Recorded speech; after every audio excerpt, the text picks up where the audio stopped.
លោកគ្រូអ្នកគ្រូមានដឹងទេសាកស្មាគ្រូបង្រៀនកម្រិតឧត្តមត្រូវបានផលិតយ៉ាងដូចម្តេចទៅស្របតាមស្តង់ដាររបស់ក្រសួងអប់រំសាកស្មាដែលយើងផលិតគឺអនុវត្តត្រឹមត្រូវស្របតាមជំពូកទី2ប្រការ2និងឧបសម្ព័ន្ធទី4នៃប្រកាសលេខ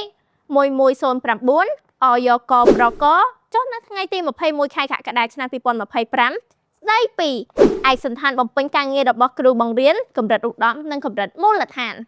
សញ្ញាសាកស្មាគ្រូបង្រៀនមានផ្ទៃពណ៌ខៀវទឹកប៊ិចតុបតែងដោយក្បាច់ភ្ញីទេសពណ៌មាស2តងមួយវែងនិងមួយខ្លីលើតងវែងមានផ្កាមួយនិងផ្លែ2ខាងលើមានរូបសញ្ញាក្រសួងអប់រំយុវជននិងកីឡាជាមួយនឹងលាវរូបព្រះសង្ហាពណ៌មាសជុំវិញមានក្បាច់ធ្មេញក្របីពណ៌មាសនិងខ្សែពោវិញពណ៌មាសខ្សែពោវិញ3ខ្សែសម្រាប់សម្គាល់ធរណតនសាស្ត្រគ្រូបង្រៀនកម្រិតឧត្តមដើមខ្សែពិសេសខ្សែពោវិញ2ខ្សែសម្រាប់សម្គាល់ធរណតនសាស្ត្រគ្រូបង្រៀនកម្រិតឧត្តមដើមខ្សែខ្សែពោវិញ1ខ្សែសម្រាប់សម្គាល់ធរណតនសាស្ត្រគ្រូបង្រៀនកម្រិតឧត្តមបាតធំប្រវែង6សង់ទីម៉ែត្រទទឹងផ្នែកខាងលើ 4.40 សង់ទីម៉ែត្របណ្ដោយសរុប13សង់ទីម៉ែត្រចុងខាងក្រោមមានរាងងុំទាល